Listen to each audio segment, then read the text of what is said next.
Olá pessoal, sejam todos muito bem-vindos ao nosso curso de formação discente e profissional para o enfrentamento do HIV/AIDS. Nessa aula de hoje, nesse segundo módulo, nós vamos estar vendo, o perfil da resposta imunológica do hospedeiro frente à infecção pelo vírus do HIV. Ou seja, como é que após um processo de infecção pelo vírus do HIV, o nosso corpo, a nossa resposta imunológica, ela vai se dar, tá? Então, como é que nós, os pacientes, uma vez infectados, iremos lidar com todo esse processo infeccioso, tá bom, gente?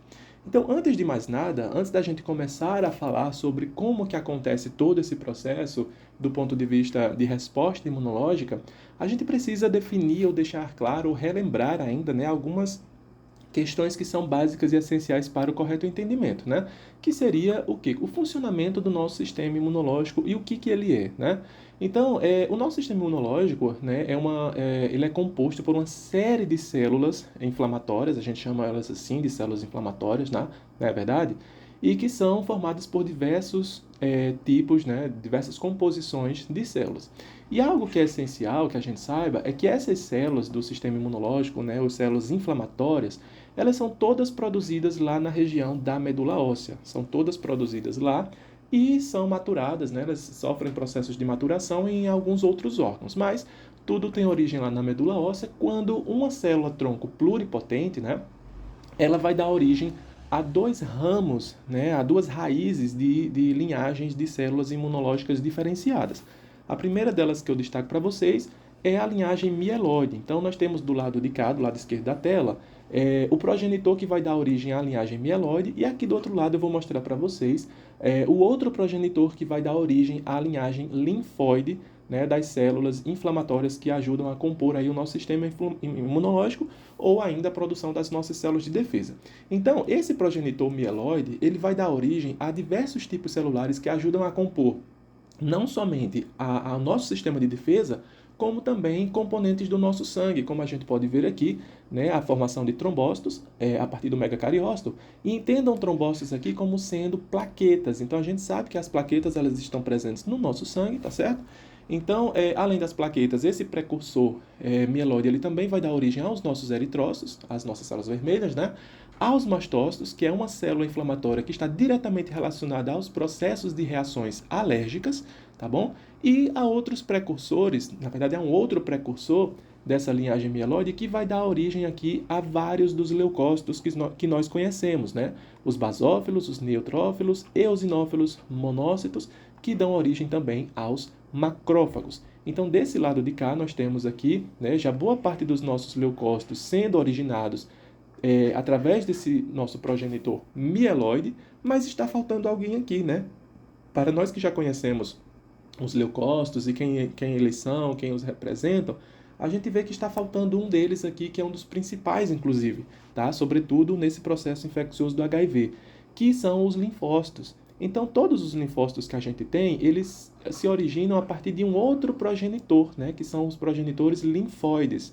Então, é esse progenitor que deriva lá da nossa célula tronco inicial que vai dar origem a todos os nossos linfócitos, tanto linfócitos T de tapioca como os linfócitos B de bola, como a gente já viu na aula passada, né? Que existem esses linfócitos de dois tipos e ainda as células NK, também conhecidas como células natural killers, tá certo? E só lembrando ainda que os plasmócitos é uma especialização dos linfócitos B, tá? Que vão ali produzir anticorpos quando forem devidamente ativados, beleza, gente? Então, esses leucócitos, tá certo? Aqui apresentados na figura de células natural killer, neutrófilos, eosinófilos, basófilos, macrófagos, monócitos e linfócitos do tipo T e B, tá certo, gente? E as células dendríticas, que é uma variação dos macrófagos, tá certo, gente? Então, todas essas células, elas compõem o que a gente chama de leucócitos, certo? E são importantes células que nos ajudam aí no combate às infecções, às doenças causadas por micro-organismos, tá certo?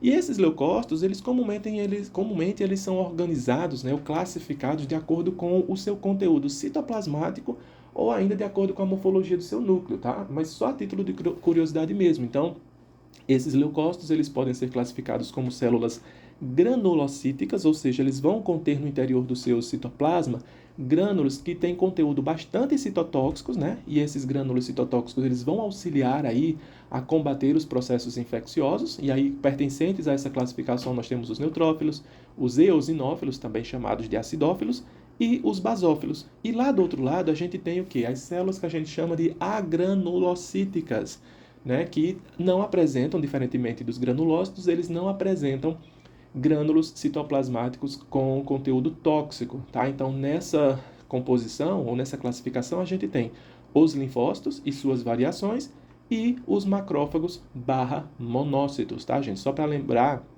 para quem não está tão familiarizado, que os monócitos, eles são os precursores dos nossos macrófagos. Então, uma vez que o monócito está no sangue, ele sai do sangue para o tecido, aí ele se transforma, digamos assim, ou ele se converte, digamos assim, em macrófago, tá? Ele se especializa, ou ele passa a ter essa função mais especializada no tecido. Beleza, gente?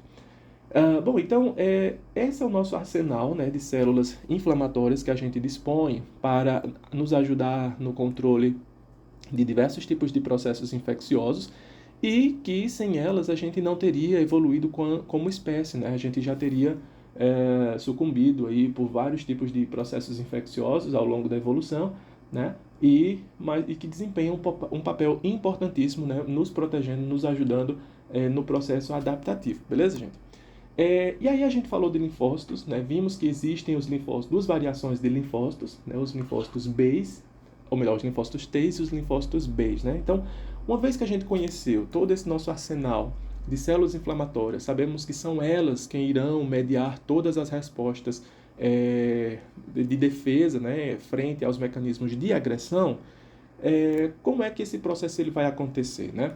Então, os linfócitos, que são uma das células principais nesse processo, principais eu estou destacando principalmente no contexto do HIV, né? Os linfócitos, eles têm uma importância ímpar nesse processo de infecção e por isso que a gente vai dar um pouco mais de destaque aqui para eles. Então, gente, vocês hão de concordar comigo que para que o nosso exército de linfócito ele possa ser ativado, ele precisa reconhecer alguém intruso, né? Algum agente microbiano que esteja ali, de certo modo, oferecendo riscos ou perigo para o nosso corpo, tá? Então, essa ativação dos nossos linfócitos, ela só vai acontecer mediante a apresentação de antígenos referente a qualquer micro-organismo que seja, tá certo? E o que é que isso quer dizer? Os antígenos são qualquer moléculas, né, qualquer substâncias, digamos assim, que são inerentes dos micro-organismos, né? Podem ser proteínas, podem ser resíduos de açúcares, podem ser resíduos de lipídios, tá? Enfim, qualquer molécula ou macromolécula que seja produzida pelo micro-organismo, que, por ser uma molécula estranha, e ao ser apresentada ou reconhecida, na verdade, por uma das nossas células de defesa, aqui muitas vezes o macrófago, tá? A gente representa o macrófago assim, convencionalmente. Então, quando o macrófago residente em um determinado tecido, ele consegue enxergar ali um determinado micro-organismo, ele vai perceber que esses antígenos que compõem esse micro-organismo, ele não faz parte do nosso arsenal de proteínas, né, do nosso corpo. Então, com isso, ele foi ativado, né, ele reconhecendo esse antígeno, ele vai precisar levar essa informação lá para o nosso QG, lá para o nosso batalhão, digamos assim, para o nosso quartel, e avisar as demais células imunológicas que existe algum intruso, tá certo? Então, esse macrófago, ao reconhecer esse antígeno, ele vai degradar esse antígeno, vai processar esse antígeno e apresentar ele aos nossos linfócitos Ts, tá certo? Então, percebam que o macrófago, ao reconhecer esse antígeno, ele vai processar e apresentar esse mesmo antígeno para as nossas células Ts.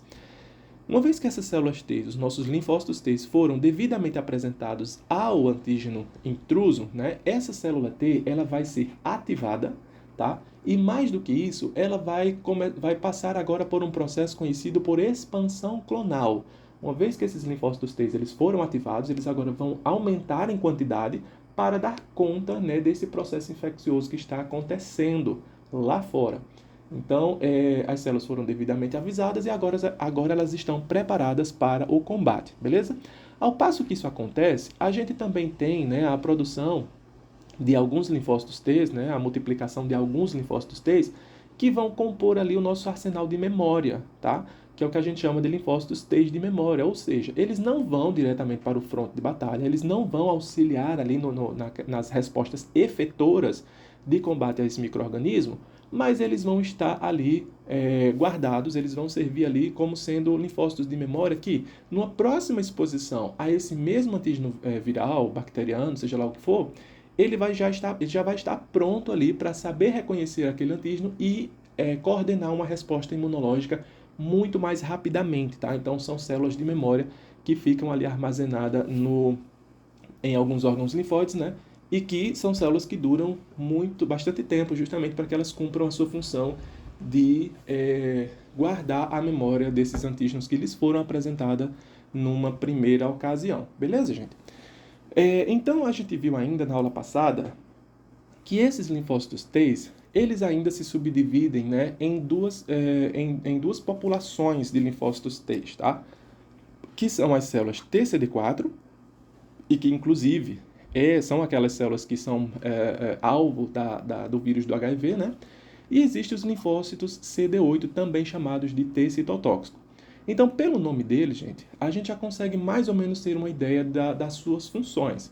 Então, o linfócito T CD4, ele também é chamado de linfócito T auxiliar. Por que disso? Esse linfócito T CD4, ele vai justamente ajudar a coordenar as ações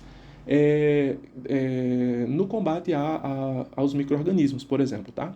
Então, uma vez que essas células T, CD4, elas foram apresentadas aos antígenos microbianos, elas vão ser ativadas, né, como a gente viu aqui, e após esse processo de ativação, elas irão liberar uma série de substâncias, tá, que tem até uma certa função semelhante à hormonal, né, são substâncias que são produzidas localmente e que podem produzir efeitos distantes do local onde foram produzidas.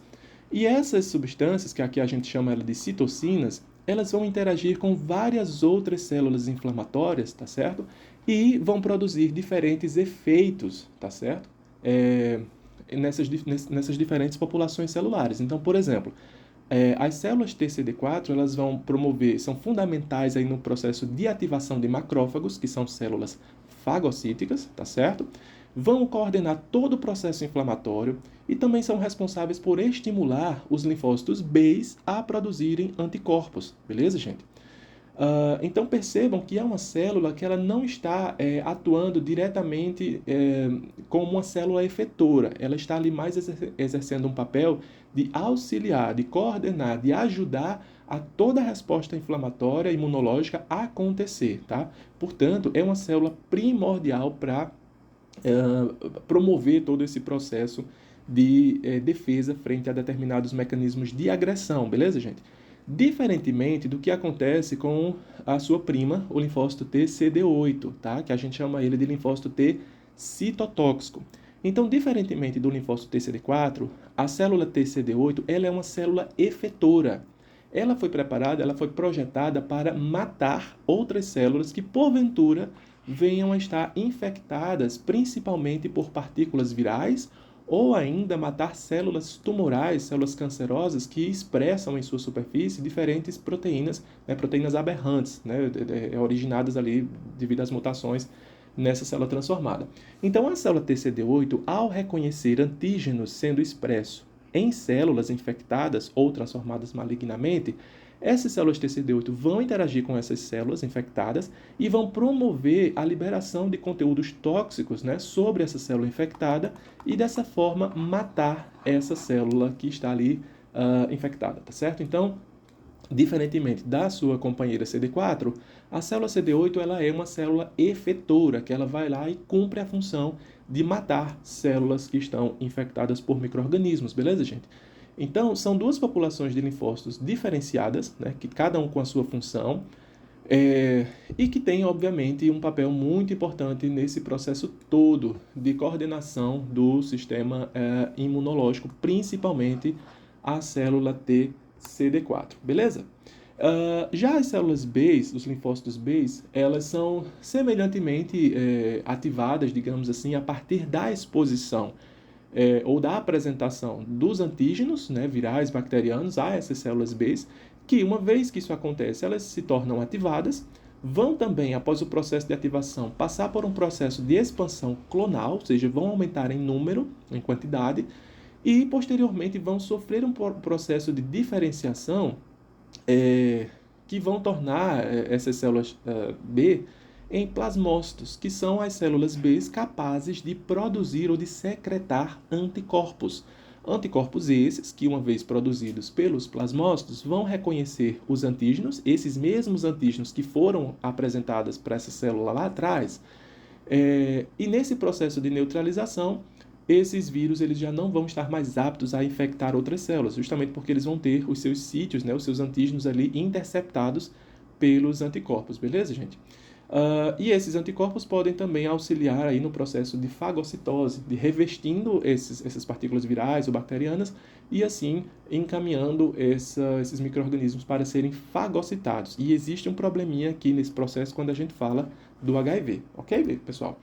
Então, com isso a gente começa a perceber, começa a enxergar que nós temos, de fato, um excelente arsenal celular, né, que foram projetadas, foram criadas justamente para nos proteger de mecanismos de infecções, certo? E são mecanismos, na verdade, bastante efetivos, bastante eficazes, que nos ajudam aí a enfrentar diversos tipos de agressões, não só do ponto de vista microbiológico, mas traumas físicos, lesões químicas, enfim. Todo tipo de lesão celular a gente consegue incorporar nesses processos lesivos respostas imunológicas, principalmente voltadas para o contexto da inflamação. Então, é realmente uma resposta, é um sistema bastante complexo, certo? Nosso sistema imunológico, nosso sistema de defesa é bastante complexo e bastante efetivo, tá? E aí, na aula passada, pessoal, a gente viu que a grande sacada do vírus do HIV é justamente porque ele acaba interceptando as nossas células de defesa. Não todas, obviamente, mas as poucas que ele consegue infectar são células imprescindíveis, são células primordiais, né, que ajudam aí no processo todo de defesa do nosso corpo, beleza? Então a gente viu na aula passada, no módulo 1, que o vírus do HIV ele tem tropismo, ou seja, ele infecta algumas células de defesa, né, os linfócitos T, CD4, principalmente, monócitos, macrófagos e ainda células dendríticas, né, que é uma variação, né, aqui dos macrófagos. E tudo isso, esse processo de tropismo, ele acontece justamente porque uma das proteínas, a GP120, que o vírus do HIV ele tem, ele interage justamente com o receptor CD4 e o correceptor CCR5, né? Então, tanto o CD4 como o CCR5 são proteínas que estão expressas em linfócitos, em monócitos e também em macrófagos, sendo, portanto, as células queridas, digamos assim, ou eleitas para serem parasitadas pelo vírus do HIV. Tá? Lembrando que é necessário que haja essa duplinha CD4 e CCR5 para que, de fato, a infecção pelo vírus do HIV nessas células ela possa acontecer com sucesso, tá certo, pessoal? Então, o boom da coisa está aqui.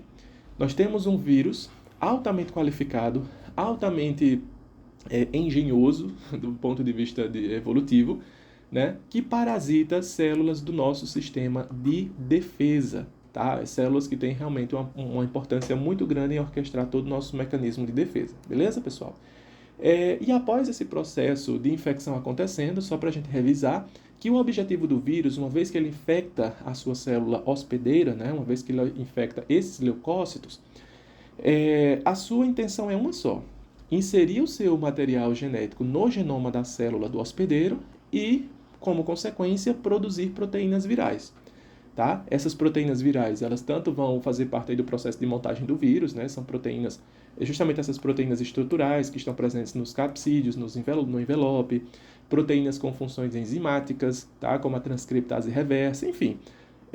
A célula infectada, por exemplo, o linfócito TCD4, ele vai parar todas as suas funções, ou grande parte das suas funções fisiológicas, agora para dar conta de produzir proteínas virais e promover a replicação do genoma e a montagem das estruturas virais para que elas estejam prontas, digamos assim, para infectar outras células. Então, o linfócito TCD4, ele deixa de cumprir as suas funções fisiológicas, agora passa a trabalhar apenas para atender às necessidades e às demandas, exigências do vírus do HIV. Ok, pessoal? Pronto, mas dito isso, como será o comportamento das células de defesa infectadas, né? Uma vez que aconteceu o processo de infecção, uma vez que o vírus do HIV ele se estabeleceu, né, como um agente infeccioso, o que é que vai acontecer agora com o nosso sistema de defesa? Como é que a nossa resposta imunológica ela vai acontecer frente a esse processo infeccioso, que é o tema da nossa aula de hoje propriamente dito, tá certo? Então, vamos passar a enxergar essa figura aqui e tentar entender algumas coisinhas. Ela parece feia, parece confusa, mas é bem ilustrativa e não é tão difícil assim, tá? Então, vamos imaginar que essa figura ela seja ilustrativa do processo de infecção pelo HIV, tá? Então, nós temos aqui o esboço, né, de células de defesa que estão presentes, residentes em determinadas regiões do nosso corpo. Entenda-se essa parte aqui como sendo a região retal, tá? Já que é uma das principais formas de contaminação pelo vírus do HIV é através do contato sexual retal ou anal, tá? Então, lá na mucosa retal, a gente tem, não só na mucosa retal, mas obviamente em todo o nosso tecido mucoso, imediatamente abaixo dele nós temos a presença de células de defesa, né, que a gente chama de células sentinelas, que estão ali guardando, digamos assim, o tecido de micro-organismos.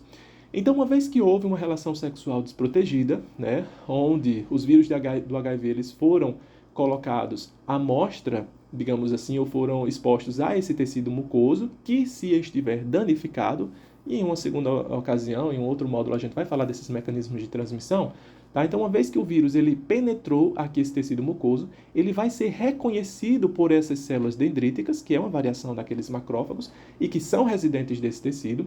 Então, eles vão reconhecer o vírus do HIV, vão processar os antígenos do HIV e vão levar essa informação, né, de que houve um processo de infecção lá para os órgãos linfóides, tá? E um desses órgãos linfóides seria justamente os linfonodos, tá?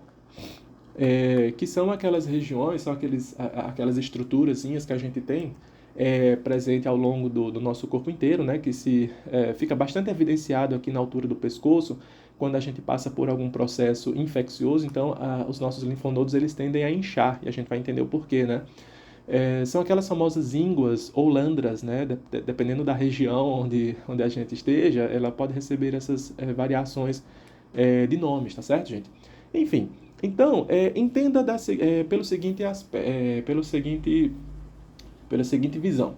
Nós temos aqui um soldadinho, certo, à paisana, e que de repente ele percebeu a presença de um intruso, certo? No caso, o vírus de HIV. Então, esse soldado que estava aqui à paisana, ele vai até o quartel-general e vai dizer: ei, tem alguma coisa errada, vamos se preparar, vocês que estão aí residindo aí neste local, se preparem porque chegou um intruso, chegou alguém aí que veio para esculhambar.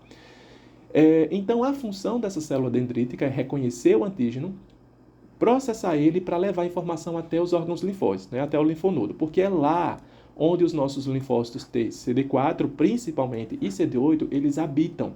Tá? Então, de todos os linfócitos que existem no nosso corpo, 90% deles estão guardados nos linfonodos. Apenas 10% dos nossos linfócitos eles estão circulantes, né, no sangue.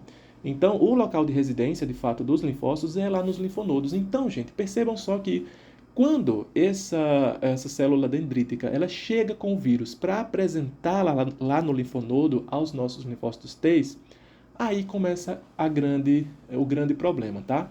Mas antes de falar desse problema, vamos só entender o curso natural das coisas, tá? Para as infecções normais.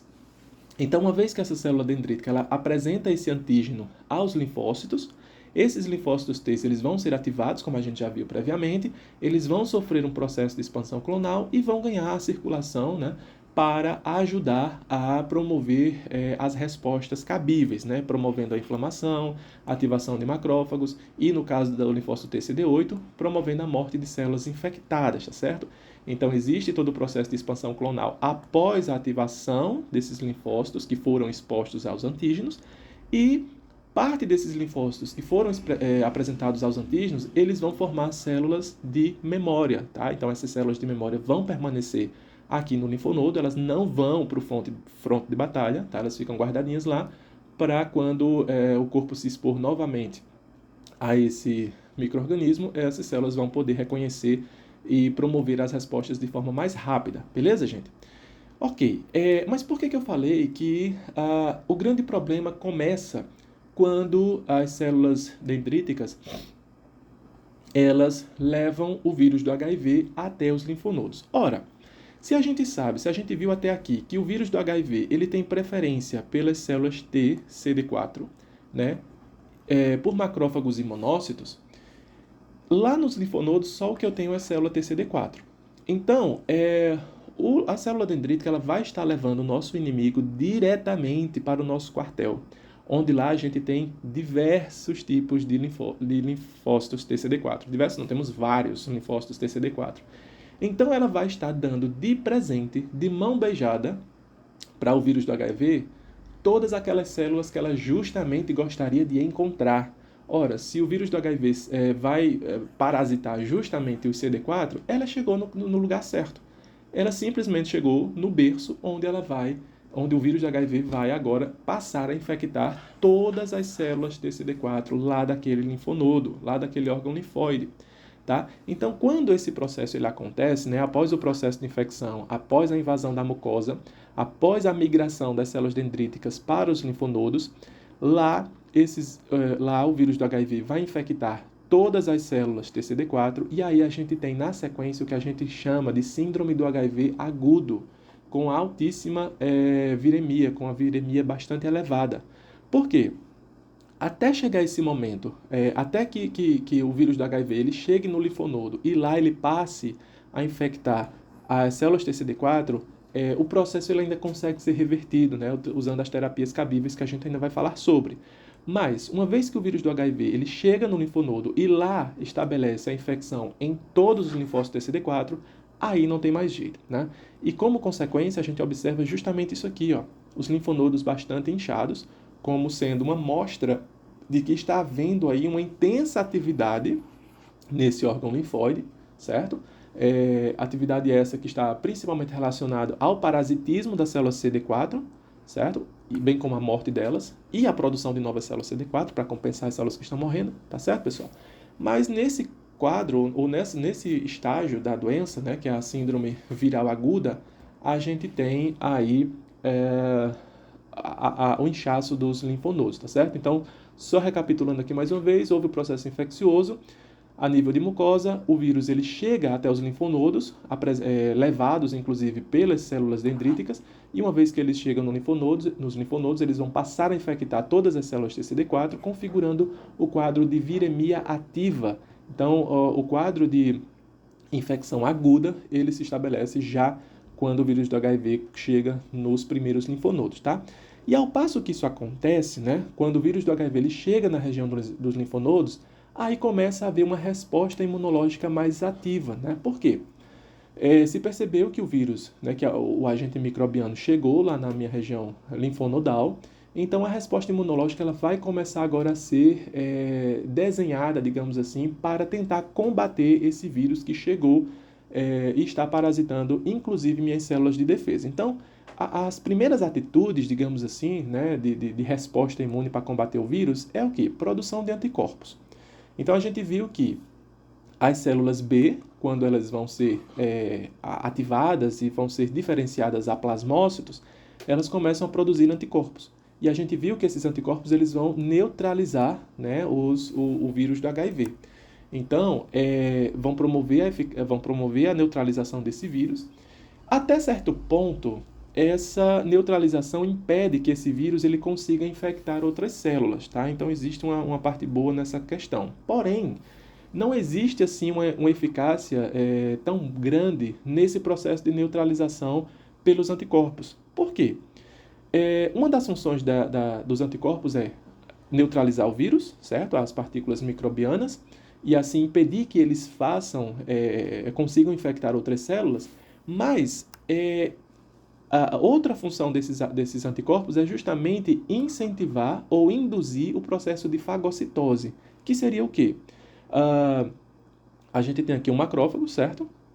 que, ao entrar em contato com um agente microbiano, estando revestido por anticorpos, ele vai fagocitar esse micro-organismo. Ou seja, ele vai, usando uma palavra bem vulgar, vai comer esses vírus, né, digamos assim, que estão marcados com anticorpos, que foram neutralizados por anticorpos. Então, uma das funções dos anticorpos ao neutralizar os micro-organismos é justamente induzir o processo de fagocitose. Mas venham cá. Vocês acham, de fato, que esse processo de fagocitose das partículas virais vai ajudar o processo ou vai dificultar? Pois é, vai dificultar o processo ainda mais. Eu vou estar oferecendo vírus para macrófagos. Ora, se os macrófagos também são uma das células preferidas, né, ou que o vírus do HIV ele vai infectar, se o vírus ele está neutralizado pelo anticorpo, naturalmente ele não iria, né? Por vias normais, ele não iria infectar o macrófago. Por quê? Porque seus receptores estão todos bloqueados pelos anticorpos. Porém, se esses anticorpos que estão revestindo esse vírus, ele induz o processo de fagocitose, esse vírus, querendo ou não, vai chegar no interior dos meus macrófagos, né? Dos meus fagócitos. Então, de um jeito ou de outra, esse vírus ele vai acabar entrando no macrófago e o processo de infecção vai se estabelecer mais uma vez naquela célula que fagocitou essa partícula viral. Por isso que a neutralização por anticorpos ela não é eficaz, tá? E tem outras questões envolvidas também, né? O vírus ele consegue escapar desses mecanismos de defesa patrocinados pelos anticorpos, beleza, gente? Então, de fato, não é um mecanismo efetivo no combate ao controle da infecção, mas que ajuda até certo ponto, beleza? Outra resposta que acontece durante... outro processo, na verdade, que acontece durante a resposta imune é a ativação mais exacerbada do linfócito TCD8, tá? Que são aquelas células efetoras que vão matar células que estão infectadas. Então, enquanto a gente tem CD4 a esta altura sendo parasitada pelo vírus do HIV, e, consequentemente, diminuindo a sua quantidade, já que o vírus acaba induzindo a morte dessa célula TCD4, ao passo que isso acontece, CD8 ele está em alta, ele está sendo bastante requisitado para justamente tentar conter as células que estão infectadas pelo HIV, tá? Então, nós temos aqui uma elevada atividade de linfócitos T CD8, justamente para tentar frear esse processo de infecção, matando as células que estão infectadas, e com isso, como eu já falei, uma elevada morte de linfócitos T CD4, que são justamente as células que são infectadas pelo vírus do HIV. E além disso, a gente tem também um estado de latência do vírus em células infectadas. E isso, gente, está diretamente relacionado com o que a gente chama de santuários virais, e que é um dos principais entraves para o processo de cura do HIV, né? A gente sabe que o processo infeccioso ele não se desfaz. Uma vez que ele aconteceu, ele dura para sempre, até o fim da vida do paciente, e é justamente aqui onde mora as maiores dificuldades para se reverter o processo de infecção e até curar o paciente. Por que disso? A gente viu na aula passada que o vírus do HIV chega um momento que ele entra em um estado de latência. O que é que isso quer dizer? O vírus ele fica na sua forma inativa, certo? No interior do linfócito. Vamos imaginar aqui o linfócito. Então, nós temos o material genético do vírus inserido lá no núcleo, junto ao genoma da célula do hospedeiro. Porém, se esse gene ele não está sendo ativado o tempo todo, se ele não estiver se transcrevendo para coisas relacionadas ao vírus, essa célula, esse vírus ele está inativo. Por quê? Não estão sendo produzidas proteínas nenhuma, né, que vão favorecer, digamos assim, a produção de novas partículas virais. Então, nós dizemos que o vírus ele está no estado inativo, porém ele está lá dentro, certo? O material genético está lá na célula. A depender da condição, ele pode ser facilmente reativado e produzir novas partículas virais, tá?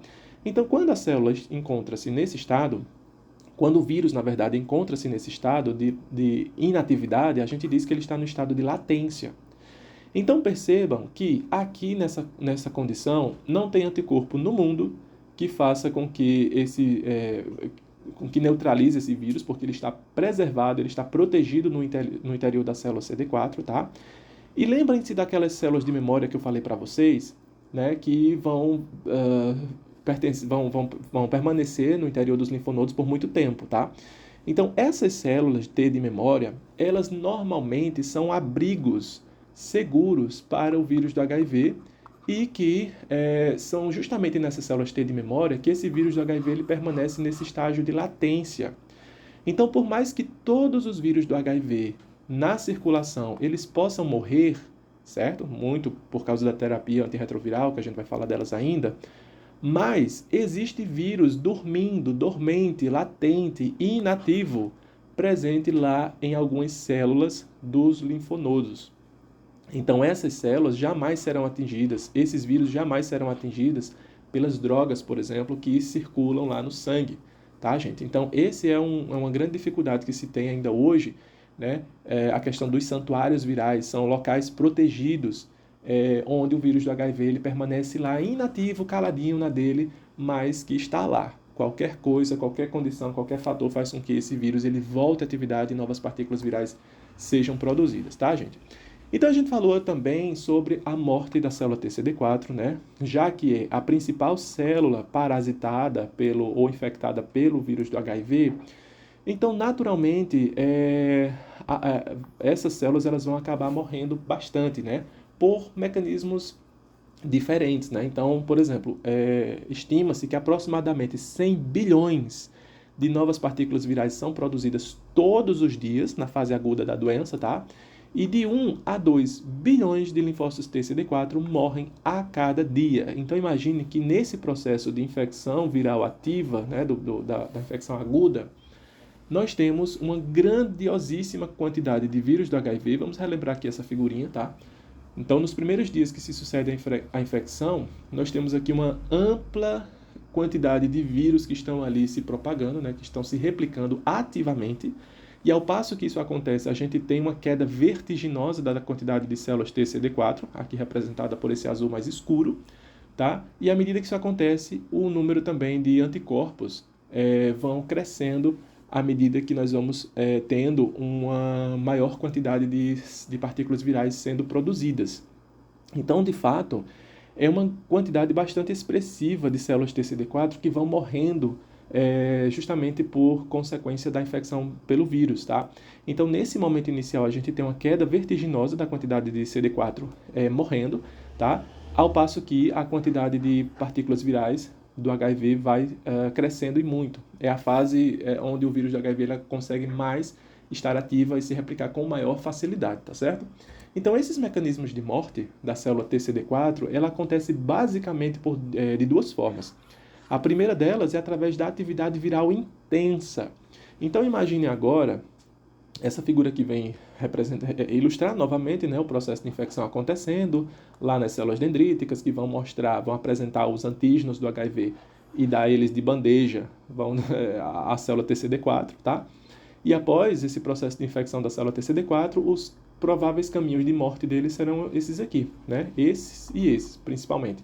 Ou seja, a célula TCD4 agora infectada com o genoma viral inserido no genoma da célula TCD4, ela vai passar a replicar os vírus e produzir tudo o que for necessário em termos de proteínas, enzimas, para que haja a produção de novas partículas virais.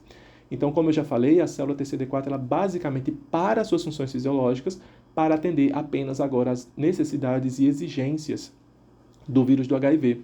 Então, é um processo tão intenso, é um processo tão ativo ali nos primeiros dias da infecção, que a célula TCD4 ela não aguenta, ela acaba se exaurindo, ela acaba indo à exaustão, porque a atividade viral ela é muito forte, ela é muito ativa. Então, esses vírus, então essa célula ela acaba se exaurindo, né? Ela acaba morrendo por exaustão. Imagine muitas partículas virais brotando pelas membranas, pela membrana do linfócito TCD4, isso acaba aumentando a permeabilidade dessa membrana plasmática, isso gera uma série de problemas, tá? E justamente por estar associado a esse brotamento das partículas virais. Então isso, juntamente também a alta síntese de proteínas, enfim, a elevada taxa de atividade metabólica dessa célula, acaba levando ela à exaustão, tá? Então é uma das formas que faz com que a célula TCD4 ela venha a morrer. A segunda forma é uma resposta do próprio sistema de defesa, tá? Quando nós temos a célula TCD8 matando a célula TCD4 diretamente. Então, a gente viu que uma das funções da célula TCD8 é justamente reconhecer antígenos, né, em células que estão infectadas. Independente de quem seja essa célula que está infectada, mas a função do CD8 é justamente matá-las. Então, aqui a gente tem uma célula CD8 reconhecendo o antígeno do HIV na célula CD4, né? Com isso interagindo com ela e induzindo o processo de morte na célula TCD4. Então, seria a forma mais comum de haver morte, né, na célula TCD4 é justamente por essa daqui, célula TCD8 induzindo a morte em CD4 porque ela está infectada. Por mais que ela seja uma célula inflamatória, imunológica, por mais que ela seja uma célula que está ali também, de certo modo, ajudando no processo de defesa, mas ela está infectada e assim sendo, ela precisa morrer também. Então, são esses os principais mecanismos de morte que levam à diminuição considerável do linfócito TCD4, tá certo? Tanto pela atividade viral intensa como pela resposta imunológica propriamente dita, quando a gente tem CD8 matando célula CD4 infectada, beleza, gente?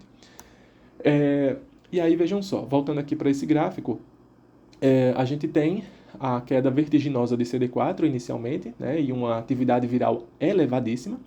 E aí chega um momento, pessoal, que o vírus do HIV, já tendo estabelecido o processo infeccioso, ele diminui a sua atividade metabólica, ele diminui a sua atividade viral.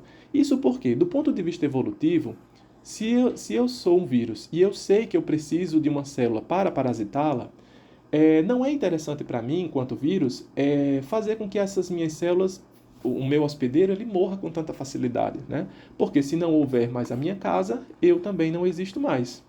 Tá bom? Então, do ponto de vista evolutivo, os vírus eles evoluem nesse sentido, né, de preservar as células hospedeiras que eles parasitam para não levá-las à exaustão, para não levá-las à falência, porque se a célula morrer, o vírus também vai morrer. Então, chega um determinado momento que o vírus ele diminui a sua atividade replicativa. Então, percebam que a quantidade de cópias do vírus do HIV ela tende a diminuir bastante e permanece baixinha por muitos anos, certo?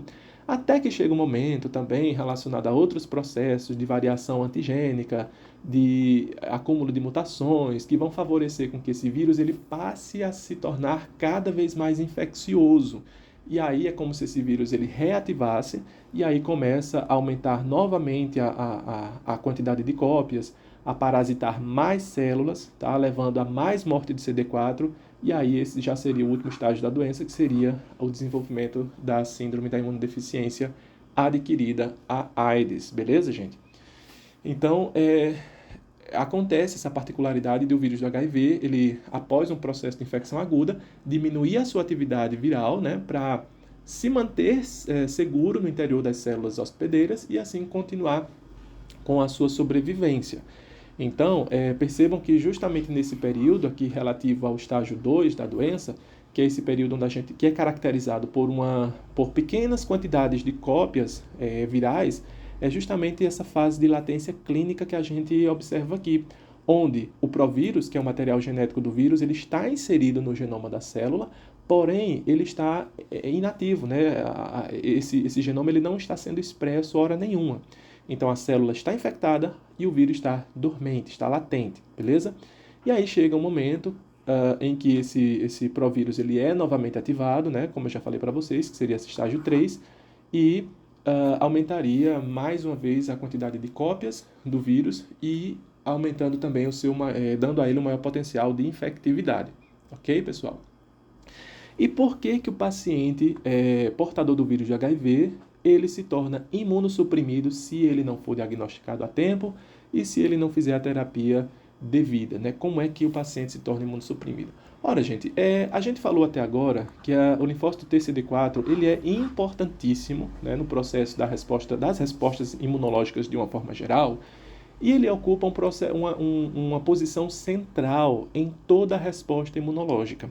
Então, a célula TCD4 ela está envolvida em todas as reações imunológicas, todas, né?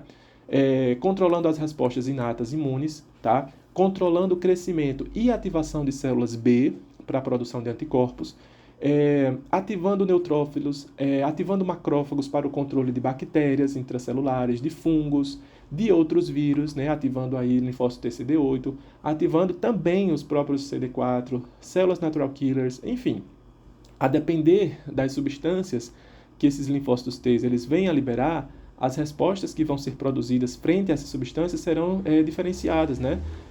Onde pode-se observar todos esses tipos de respostas, todas elas mediadas pelo linfócito T CD4. Então, é de fato uma célula que ocupa um lugar central, né, no processo de respostas imunológicas, e é por isso que eles se chamam de célula T helper, né, ou células T auxiliares, porque elas estão ali ajudando na condução de todo o processo de defesa do organismo. Então, se a gente tem a morte dessas células, né, se a gente tem a exaustão dessas células, a gente percebe claramente que o sistema imunológico do paciente, que o sistema de defesa desse paciente, ele vai estar comprometido. Por quê? Por mais que eu tenha neutrófilos, por mais que eu tenha macrófagos, por mais que eu tenha todas as outras células inflamatórias, por mais que eu tenha todos os outros leucócitos ali funcionais, mas o grande orquestrador, que seria o CD4, não está lá disponível. O maestro não está disponível para conduzir a sua orquestra. Então, as coisas começam a desandar e o paciente ele começa a se tornar imunossuprimido. Por quê? Porque o principal agente mediador vai estar comprometido, vai estar em quantidades insuficientes. Percebam que existe, né, a redução da quantidade de CD4 é tão absurda que chega basicamente a zerar no paciente em estado de AIDS. Então, isso obviamente vai susceptibilizá-lo, né, a desenvolver diversos tipos de doenças oportunistas. Então, gente, como se não bastasse o processo de morte das células, né, a perda das células causadas diretamente pelo vírus do HIV, né, através das infecções de células dendríticas e de CD4 principalmente, fazendo com que haja perda, né, dessas células orquestradoras e controladoras do sistema imune. Então, como se não bastasse a perda direta dessas células, a gente ainda tem outros mecanismos que o vírus do HIV ele desenvolve para escapar do sistema imune. Tá? Então, essas são algumas dessas. A gente vai listar aqui alguns desses mecanismos de fuga, de evasão do sistema imune. Tá? Os vírus de RNA, como é o caso do vírus do HIV, né, que tem vírus de RNA, ou melhor, que tem como material genético principal e fundamental duas fitas de RNA, são vírus que apresentam, né, uma alta variabilidade genética. Tá? Então, se a gente pensar que o vírus do HIV ele tem uma enzima chamada transcriptase reversa, que converte RNA em uma fita dupla de cDNA, né, que é o que a gente chama de DNA complementar. Então, essa enzima ela faz isso, converte RNA em DNA complementar. Agora imaginem isso aqui acontecendo numa velocidade muito grande, com altíssima atividade viral. Então, pode acontecer de, nesse processo de conversão de RNA para DNA, haver o acúmulo de mutações nessas moléculas de DNA. E essas mutações podem acabar levando a variação antigênica, ou seja, variações das estruturas dos antígenos desse vírus. Tá? E qual é a consequência disso? Ora, se inicialmente o nosso sistema de defesa ele produz anticorpos contra as partículas virais, como por exemplo a GP120, então esses anticorpos vão reconhecer essa estrutura para a qual ele foi projetado.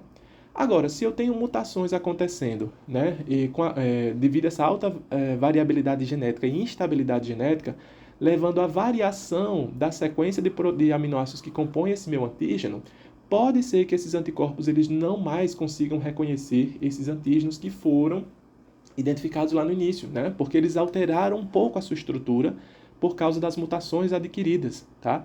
Então, é um mecanismo de evasão do vírus à detecção por anticorpos, tá certo? Uma outra forma também que faz isso acontecer, ou seja, os vírus não conseguem mais ser detectados pelos anticorpos que são produzidos, é através da intensa glicosilação dessa mesma proteína, GP120.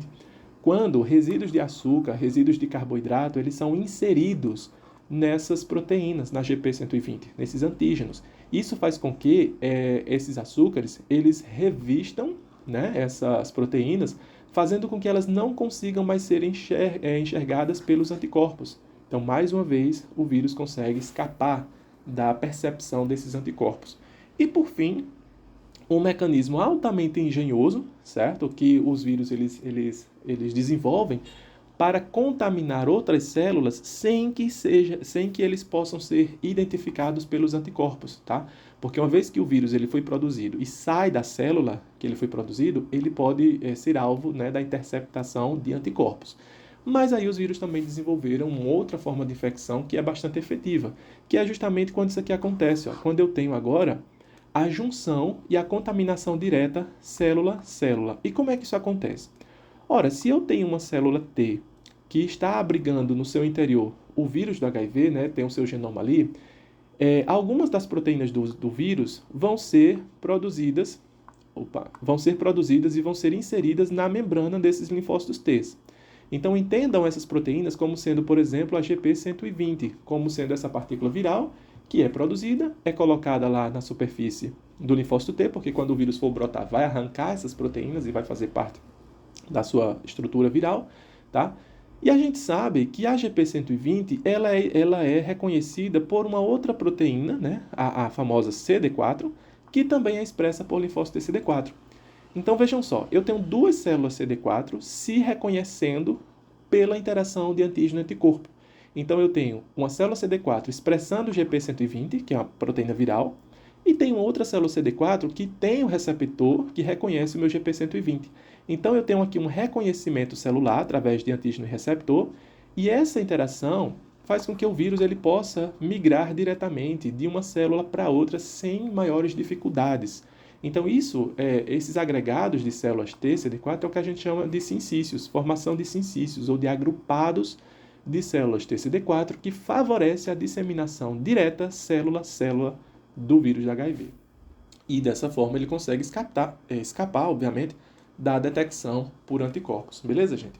Então são uma série de mecanismos que o vírus do HIV promove para escapar da resposta imune, bem como incentivando a perda e a morte de linfócitos TCD4, que levam esse paciente ao estado de imunossupressão, já que o vírus do HIV ele ataca diretamente o sistema de defesa do paciente, do hospedeiro.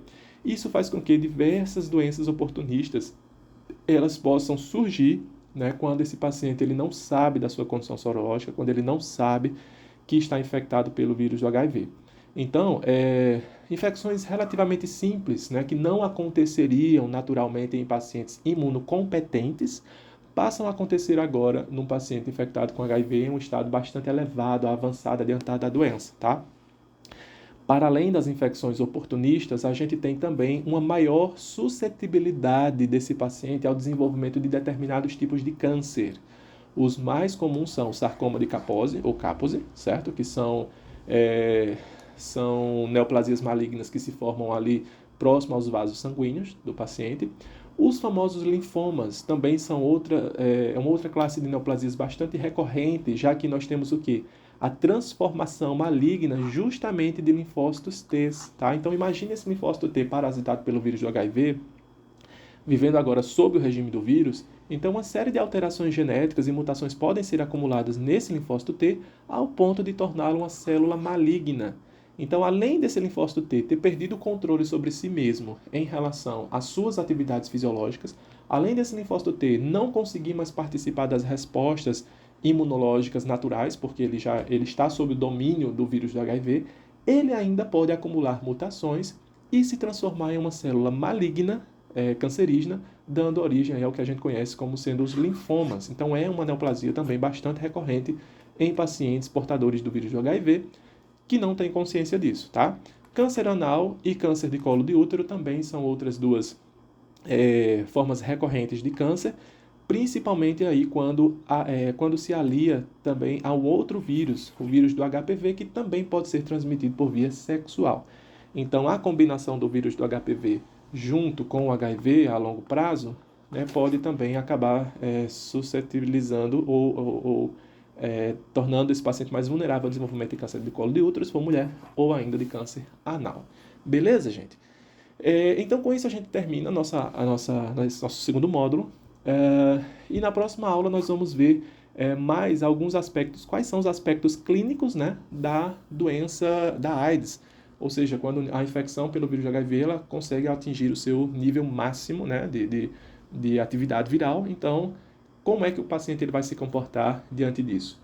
E se você ficou com dúvida, ou melhor, mas antes disso, se ligue na lista de frequência, né, cujo link do formulário vai estar na descrição desse vídeo. Então, assina o seu nome, responde a perguntinha para verificação, tá certo? E se você ficou com alguma dúvida, né, entre em contato com a gente ou através do nosso e-mail ou ainda através do nosso Instagram. Você pode, inclusive, mandar mensagem por áudio. E se você não nos segue, nos siga, tá? E qualquer dúvida pode nos procurar, tá bom? Então, até a nossa próxima aula. Um abraço a todos.